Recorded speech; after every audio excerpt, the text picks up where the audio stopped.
Hi, everybody. I think people are still tuning in, but we'll start off. Let me just see if I can put this down a bit. Great.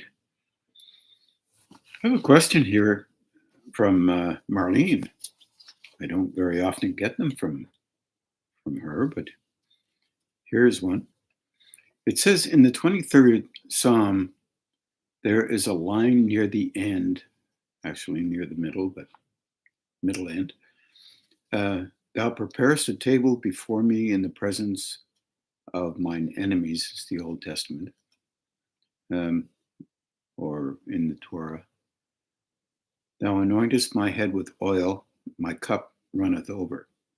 And she says, can you talk a little bit about preparing a table in the presence of my enemies? And what and who are enemies that are at the table? What is the meaning of this passage? I'll take a stab at it, but don't forget, you have to do some thinking in this too, see whether it makes some sense.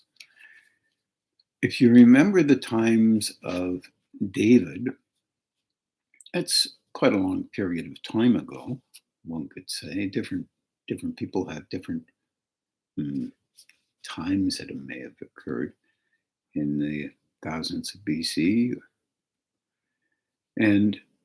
or someplace just a little after 1000 BC. But it depends on who you read or look at. So in the world of David, he was a shepherd, and he was writing poetry, and it was inspired poetry, as I understand it. And in inspired poetry, often there is an involvement with the personal and also the metaphorical. So when, in his particular instance, being out in the pastures or whatever, wherever they had the sheep or goats that they were working with, it was basically fairly quiet. In other words, silent. And it actually stimulated this kind of a link up in our, one could say, creative, in a creative manner, or you could say he was in training to link up with the higher state. He had nobody to talk to, and he wasn't talkative unless you count his friend John, of course, son of King Saul, as I remember this story. But he was in that silent mode. He wrote poetry, and that poetry was related to that timeline. And if you recall that timeline, there was a lot of tribal interaction, a lot of battles, and he was a protector of the sheep. So you could take it as a direct relationship to him and his relationship with, in his orientation, his relationship to God, and his engagement with and talking to God as a protector of him, as he was a protector of the sheep. In that particular instance, of course, his enemies, a table meaning a relationship, a place of relevance under conditions, that kind of thing. And his enemies were animals of that time, and also tribal attacks that might come and try to steal some of the sheep that he was kind of saving or protecting. Now, if you look at it from a meta, and remember, there was a battle with the Philistines later on, and he knocked off this giant with a slingshot.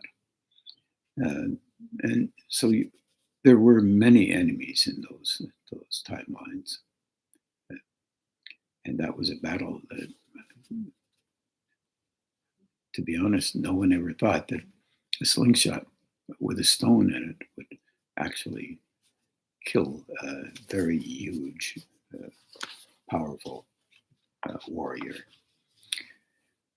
So if you look at it like that and said that he was attempting to engage with a higher level, because it says, and thou, God, anointed my head with oil. And oil is the spirit, the presence of and that higher level being with him so that he would be okay. And the cup, his cup runneth over, depending on how you say that one, um, meaning he was filled with God's presence.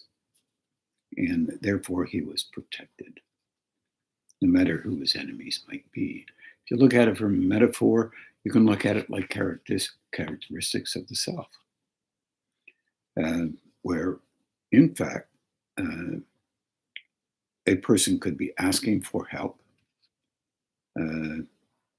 from themselves, while the personality is flooded with, and it's like a promise that the personality is flooded with love, a divine level of love that would be always there, even when you're using it for not good purpose, because there is a pledge or a promise that you will eventually, sometime along the line, become aware of that level of consciousness that shows you how you use that love that is deep down inside of you in your particular purposes relating to how you think you should function in the world. This is a very interesting thing from my point of view, because that inner silence enables you to begin to recognize that there is something deep within. And if you are quietening down how you need to be preserving yourself and the self-comfort or interest that you have, which is normal in everybody, then you begin to notice that presence or relationship or that blessing or the oil, the spiritual oil within you, and you note that it's real and just not an idea or a belief. So it's the quietening of the personality orientation. So then I wrote a little bit, if you don't mind, I'll read that, and hopefully I didn't miss anything. There is divine love deep within us, from my perspective, and it's used by us to develop and become aware of that which we believe we are and should be. Our personality images, a self unfolded by and through our experiences. And we have to try and survive those experiences that form a level of expression which hides, it's like a coat, it hides that divine presence, you could say, if that makes any sense to you, or that energetic presence from our conscious awareness, but it's trying to hint to us that in spite of this camouflage, he says, in spite of being within ourselves and our own characteristics, there is an anointment, a continuance of help to eventually, perhaps under whatever timeline you might think that might be possible, to have an awareness of that presence, that reality deep within. And it floods our relationship with existence, trying to hint to us that in spite of that camouflage image of our own, which not only binds us, but we meet on these planes um, to some degree, that love remains to be revealed within our understanding and experience. It will remain consistently always there, and you will continually use it consistently for the purposes you believe necessary, in spite of what they may be. There seems to be a tremendous level of trust in that higher state energy that one day we will use it to perceive it and be in more alignment along some version of how that might need to be, that we really honestly do not quite get yet, from my perspective. But mind you, we all have different people have different belief systems or differing belief systems in relationship to how these things play out and what they might be and the names they might use and whose is better when the competition is fierce. And in this level, there's no competition here. None at that level at all. This is not relevant. So our presentations are of value, and in the quiet that can occur, that presence can be perceived. I think I'm repeating myself here, nonetheless. I hope that helps a little bit. This is not logical in our way of seeing things, because our logic includes very much, it involves with this is the right way to think about it, and this is the wrong way to think about things and all the rest of it. But that's not a process of thinking. That's more of a process of reflection or reaction, perhaps one could say, and protection of what we already think we know. Nothing wrong with that. It's all part of, I think, inner development and obviously surface development in relationship to our personalities are important. These personalities are important. And broadening them out, starting to reconsider thoughts the way we think we need to, begins to show us slowly that we can broaden them out more, unless we tie ourselves tighter inside to defend the same ones that we've thought of before. And this happens as well. It's part of the growing process, or part of living, one might say. Thanks, Maureen. And this one is from Jennifer Butler.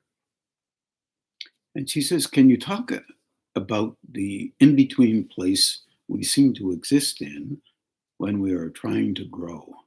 I feel sometimes displaced and like I don't fit anywhere.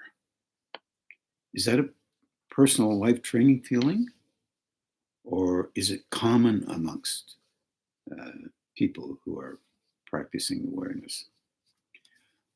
It is common. I've written some stuff here, and maybe I'll read it later, but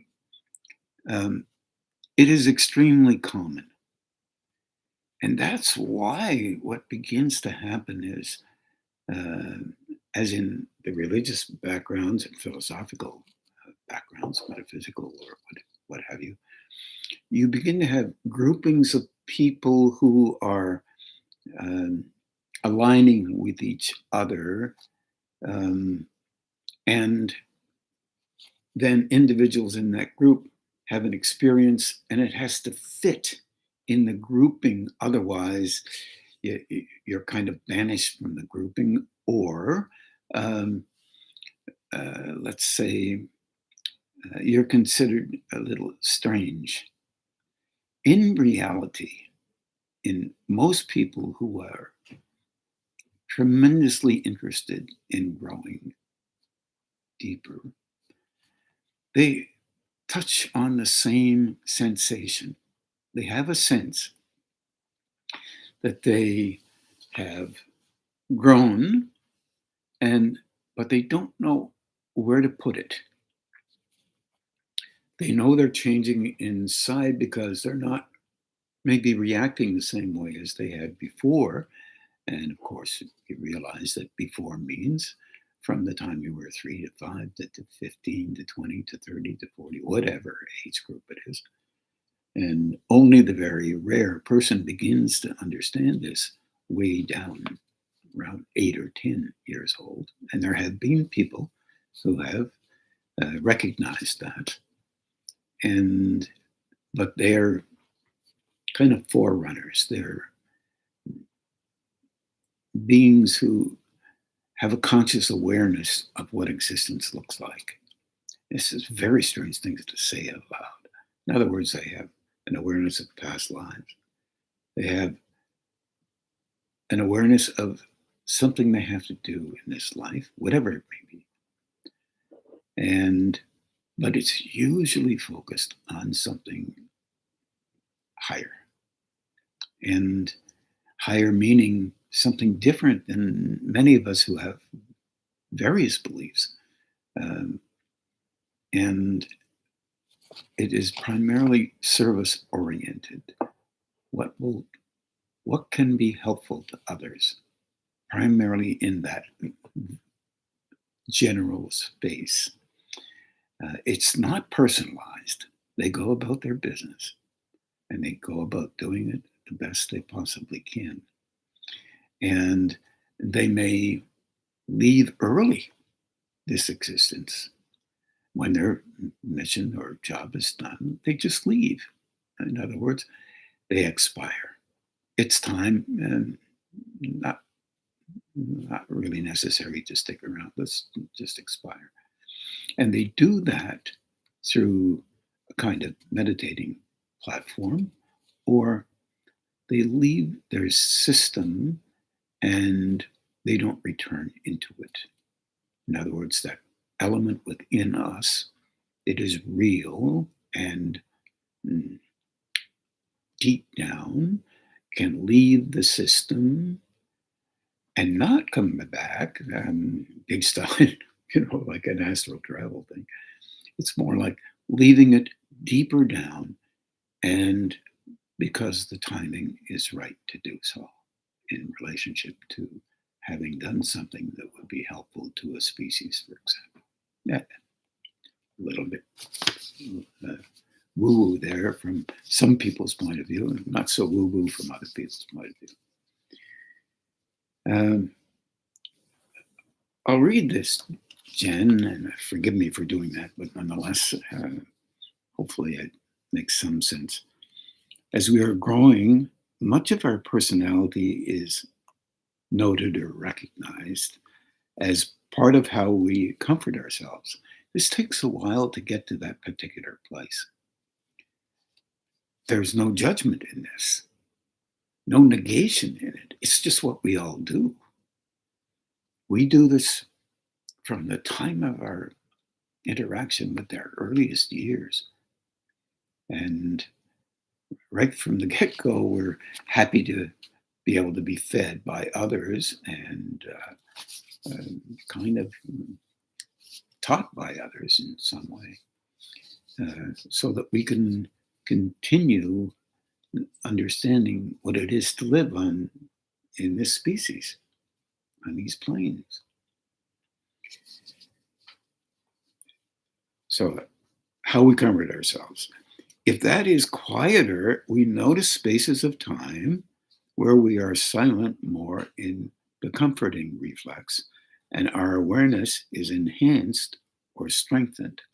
This is a dilemma, because our awareness is enhanced and strengthened means seeing more where that flow is, that it's not about the personality, being valued because of it. It's more about perceiving and allowing that personality construct to be less uh, of a filter and more of an understander, a learner. This is not about reading. This is not.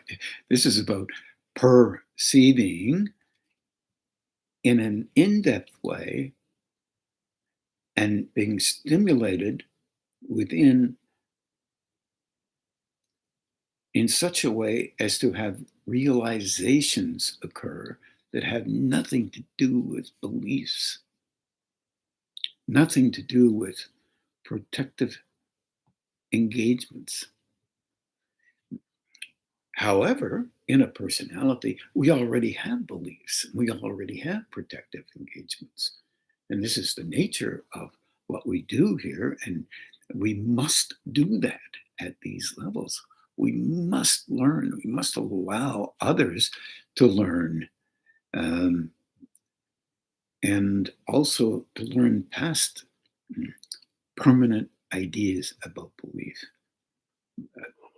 And that takes, as you know, many forms.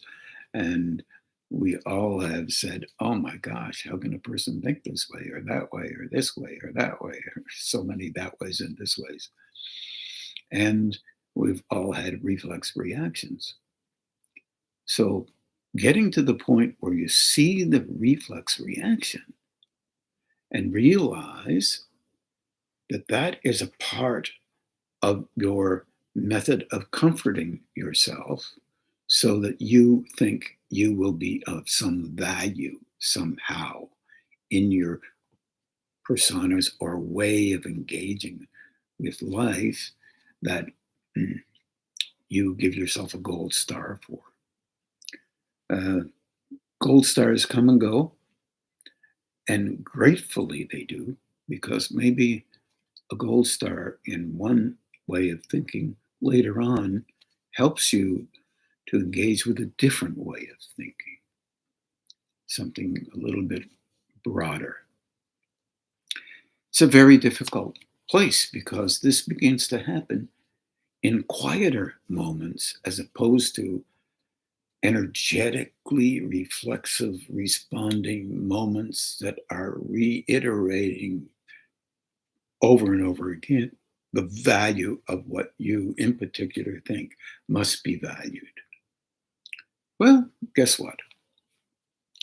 It's part of the nature of this species at this time. So we do this in alignment with ideas that have already been embedded in us.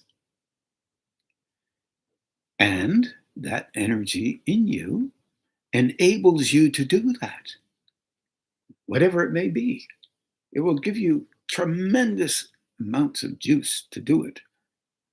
But also at the same time, every now and then, there'll be a strange awareness inside, like a quieter moment where that doesn't mean anything. Neither does anybody else's thinking mean anything. It's like an empty place. And that is consistent in the process of growth. Now, I know saying that is a danger. There'll be all kinds of people walking around saying exactly that, and therefore now they are highly developed and become. The very fact that they say that means they're not. It means their focus is on companioning comfort with importance. This is what we do. So even if we're slow learners, there's always the question, why should I do that?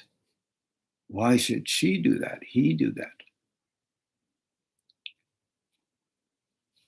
Because if you do that kind of thing, you'll know the difference between energy that is very base and related to and natural to our physical forms, emotional disposition, and the way we think or counter others' thinking, all the rest of that kind of thing.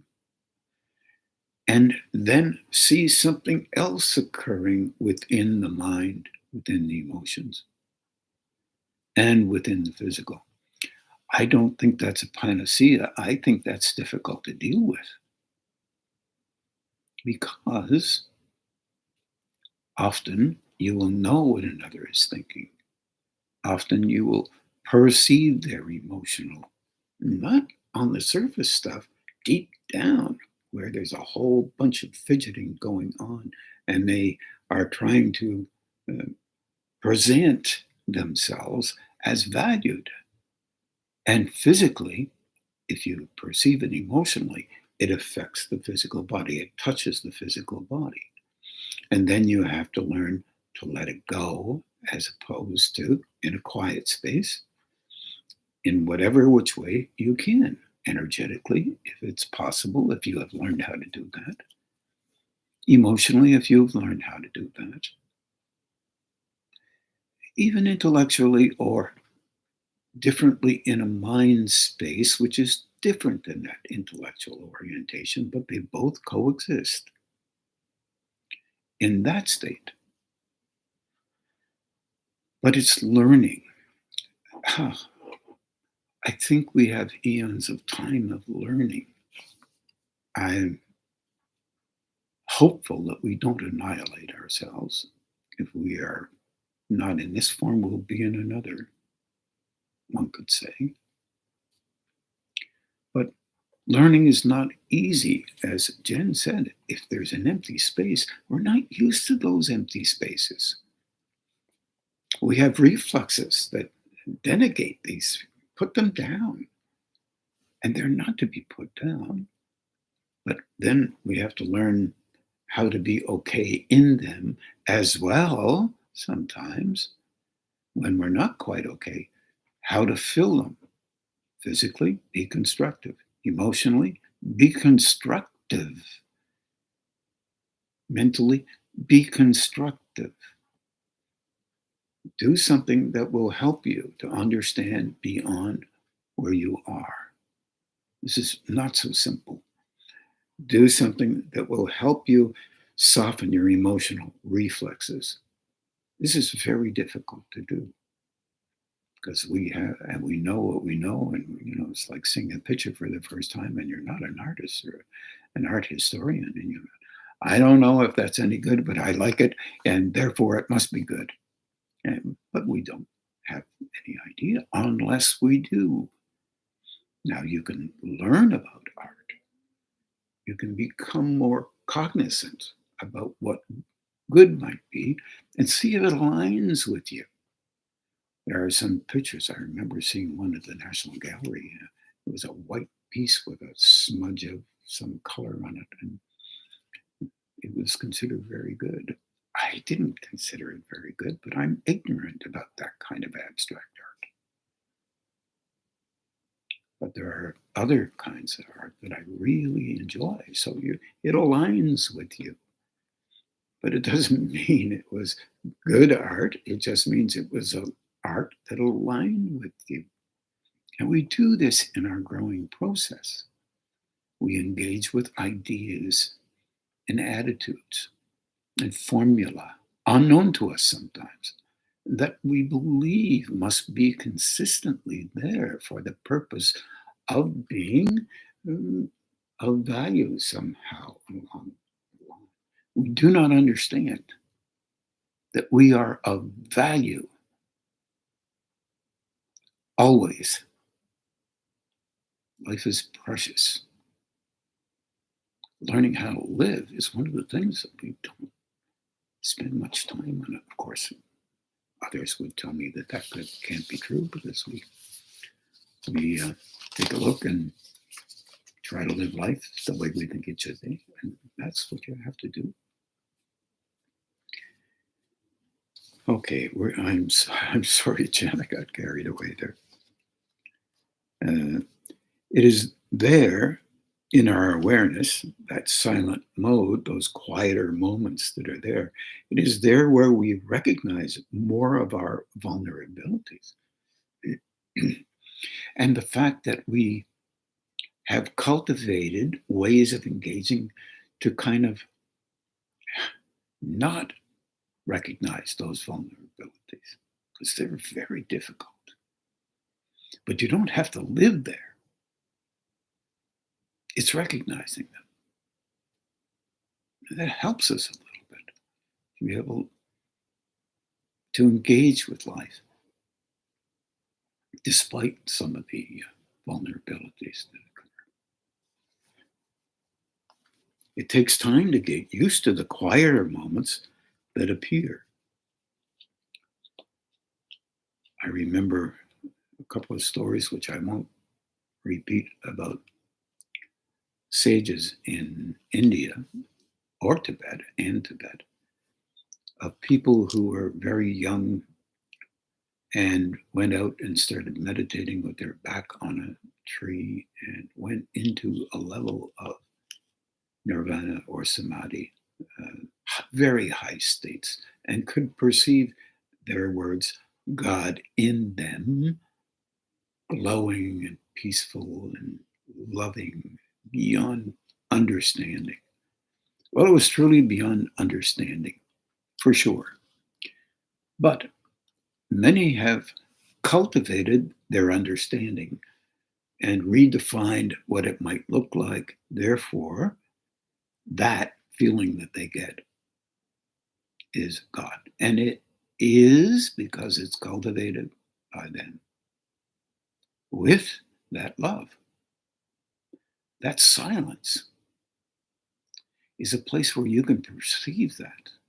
And since I'm talking to a large number of meditators, I realize that you can quiet down inside and let go if and when you can, and there will be an awareness there of a presence relative to the level of engagement that you can handle. And that quiet in there is hard for us to deal with because we're not used to it. We may have an unknown kind of a need or a hope to engage with it, but we have to slowly engage with it so that we can be comforted by ourselves and by that flow, because they work together deeper down, so that it's okay for us to handle that kind of a thing. Deep quiet, deep engagement with peace. Not even wanting to speak a word, afraid desperately that something might change that sensation within us. And then eventually, slowly, getting a little bit more used to it and learning how to be in it more often. I think that that's probably not as easy as you might read in a piece of paper. And I for sure know that that's true, as many of the people that I'm talking to know that that's not true. So I wish you well with that one. And then, let's see, where it is there where we recognize more of our vulnerabilities. It takes time to get used to the quieter moments that appear. Then our learning to soften past natural reactions. This is a natural reaction that Jen is having. Anyone would have the same thing. Just to get used to softer reflexes and recognize them as signals to opening more. Then slowing reactions best you can, little by little.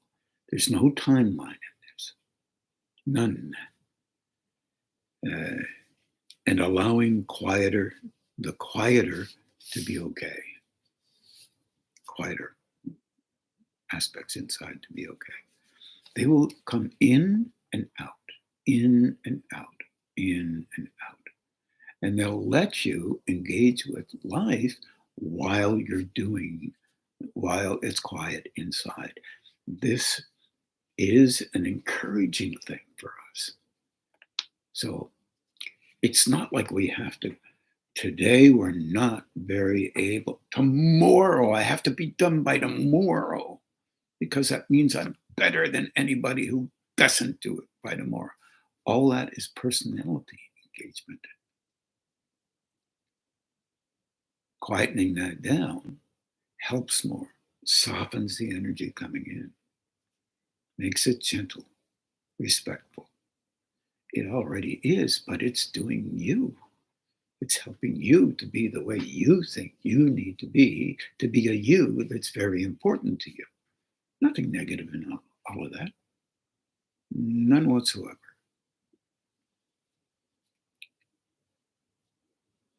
This slowing the reactions, by doing that, you allow quieter to be okay, as well as learning to understand better what you perceive just a little differently than you could before. Those moments where suddenly you can be on your own or with others and slowly just be listening in quiet. They'll think you're not listening. It's not their fault, because they will believe that you're not paying attention because you're not doing you the way they think you should be doing you to be really attentive. But you're in a quieter place and those words are penetrating you.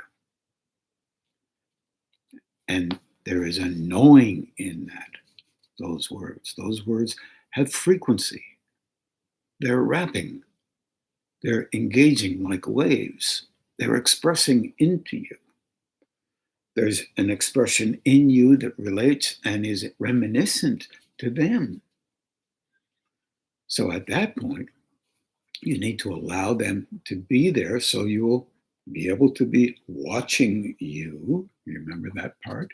Watching you and what's going on in you, quieting any reaction that might come up, but at the same time, doing the best you can with that, by the way. And then asking that interaction be softened and the energy be gentle, balanced, and appropriate, and return to wherever it's coming from. In other words, you're basically asking for help for the other person without saying how it should be, because the other person is growing through them, not through you. You're growing through you. Others would like to see you grow in a particular manner. It's true. You would like to see you grow in a particular manner. That's true. But fundamentally, the personality is there to protect us and enable us to engage with others, so that we can watch ourselves doing that and trying to soften that down a bit, just so we can see better and understand better. And various personalities have different ways of needing to express themselves so that they feel comforted by themselves. It's the nature of us. And it's a very interesting thing, because eventually there is a level of compassion or caring or love, if you want to call it, that can occur that allows you to be real within you and understand some of the stuff that they're going through, not secondhand, firsthand.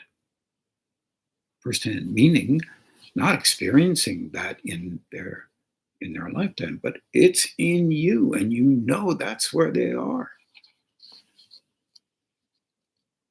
Now, you then are learning how to quiet that down in you so that you can be okay and you don't take it on as yours.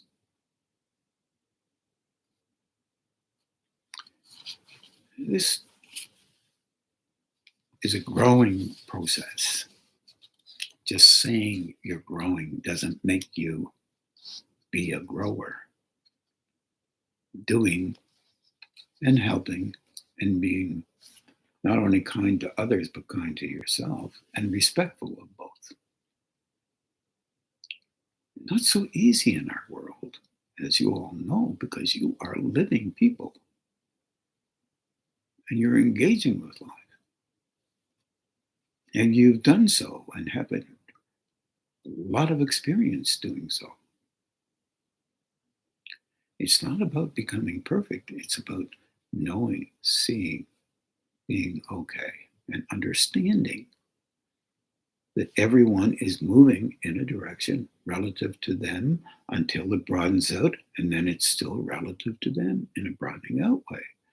But relative to them, it's not easy for them, or you, or me. It is, though, a wonderful thing. And we need to remember to laugh more often uh, about some of these things that we run into in terms of ourselves. My God, a good statement is, my God, I never knew that I did that or did this. And I probably will do it again. Yeah, you will, because it's part of you, but you learn from it. And look out for that little bit of us that's a little bit sneaky. And it's normal. Some of these things go unconscious and you do them unconsciously. And you think you're not doing them, but you're still doing them. But this is the nature of growing, and learning how to be honest with yourself in that is not the easiest thing in the world. So be respectful and try to be okay with you. No matter what, just continue. That's all.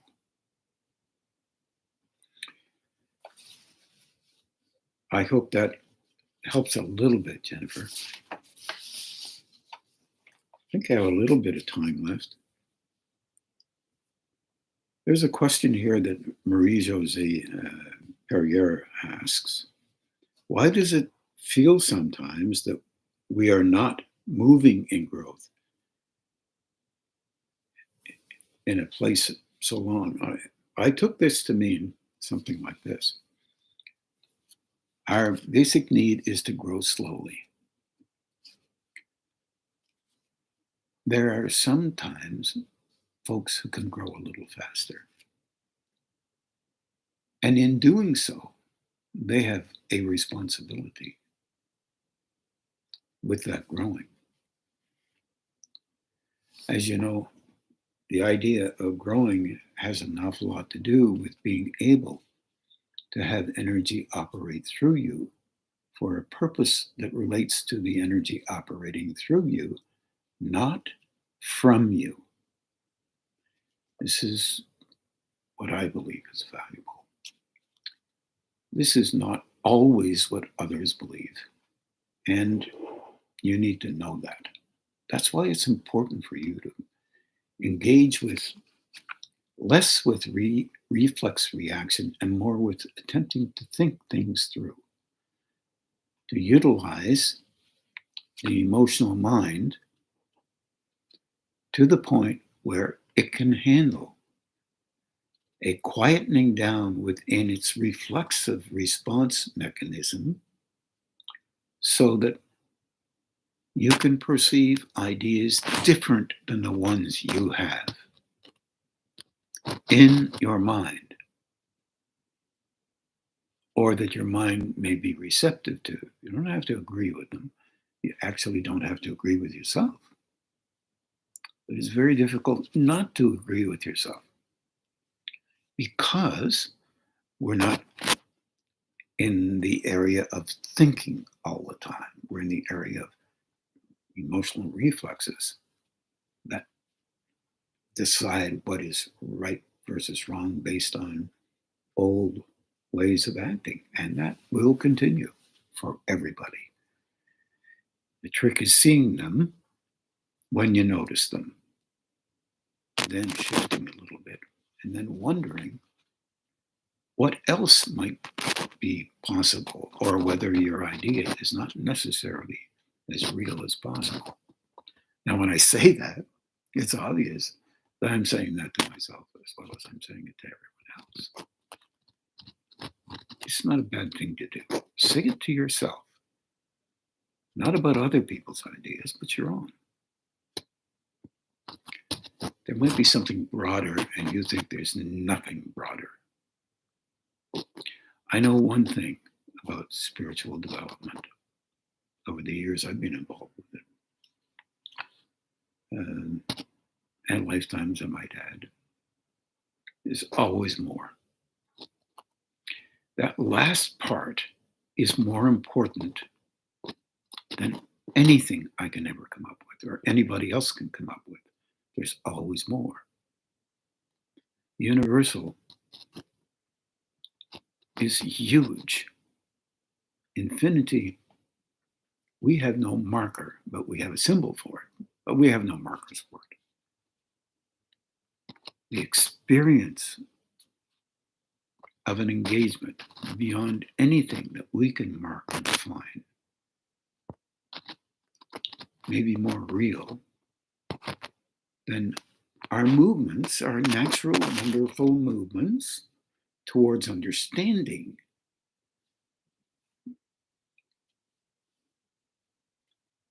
Can come up with yet, because continuance seems to be vital. Certainly, if you're interested in quantum physics, wow, tremendous levels of change, or physics itself, and anything else for that matter that is forward moving. Biology, for example. There's always another idea about what seems to be occurring that we don't understand. And that's allowed. You're allowed not to understand that. We come up with another idea, and then we try to figure out why this idea seems to be favored, or why it shouldn't be favored. In that kind of thinking, we sometimes leave room for growth. But sometimes we terminate ideas simply because they don't agree with us. Now, this has been our favorite method for hundreds of years, thousands probably. And it will continue to be that way, hidden, of course, by the way we think we understand things. It's part of growing, and will likely continue to be so. But individuals will come up with ideas, as they have in the past, especially in science if you're interested. And these ideas are way ahead of their time. And then they will drop off because no one in that group wants to believe that something might be very helpful. And then 100 years later, lo and behold, a new idea pops up. After 100 years, they're ready. The new idea was an old idea added to. Different words, different way to say it, same idea. It's the way we do things. And it's the way we misunderstand things. If you can allow yourself to understand in your work, your journey, something like that is occurring pretty well constantly. You won't believe it, but nonetheless, it will be. You won't believe it because you can't yet. And it's all right.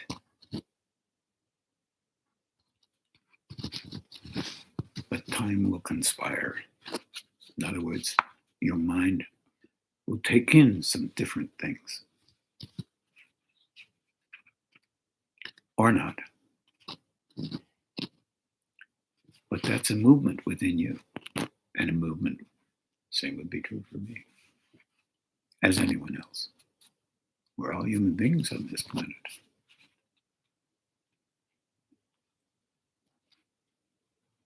But the expression of movement is there in kind of a slow process for many, even though they think it's fast. Because we can't handle the subtleties that are involved with this growing process too quickly, little by little. I think I told this story before. I met a very interesting Swami who was growing on his own, tremendous, powerful being. And he said he was so happy. I said, well, what makes you happy? He said, I only have 3 or 4 more lifetimes to go before I can engage with this deepest level consciously. And there will be no meaning other than to engage with others with that flow. And all I have to do is go for a walk in India and I'll be fine. I will be emanating a transmission that will engage with others, and that will help them to begin to grow inside because they have closed off their willingness to go beyond what they believe must be of value. And I said, oh, that's sad, but that must make you really happy too. Oh, not sad, he said. Not at all. Just think of all the people who will be growing. That will make them happy. Sometimes. And it will make them sad at sometimes. Because they'll think they have to leave an old life behind them. And they don't know. They will never leave that behind them. It's just part of their journey. And they will learn from this. Well, you luck out. You get to talk to some people who are not talking from their own sense of, let's say, worth. He was talking from the inside, glowing like crazy.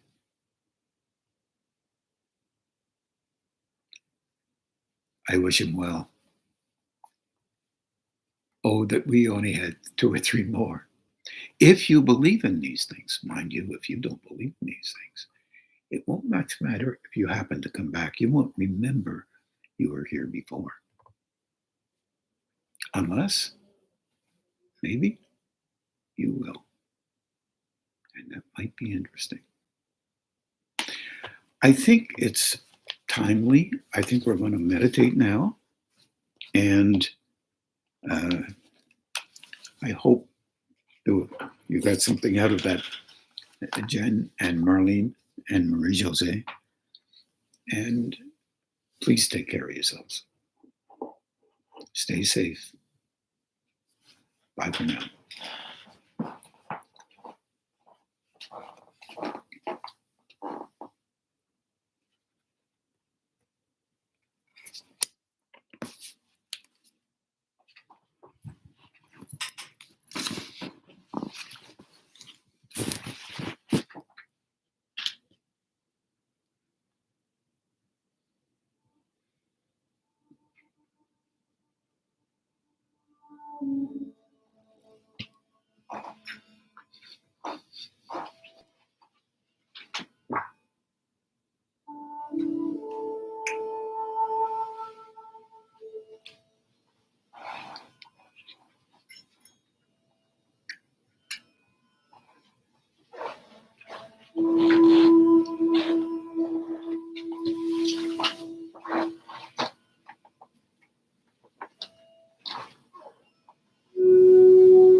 Now we'll begin to do the balancing and grounding.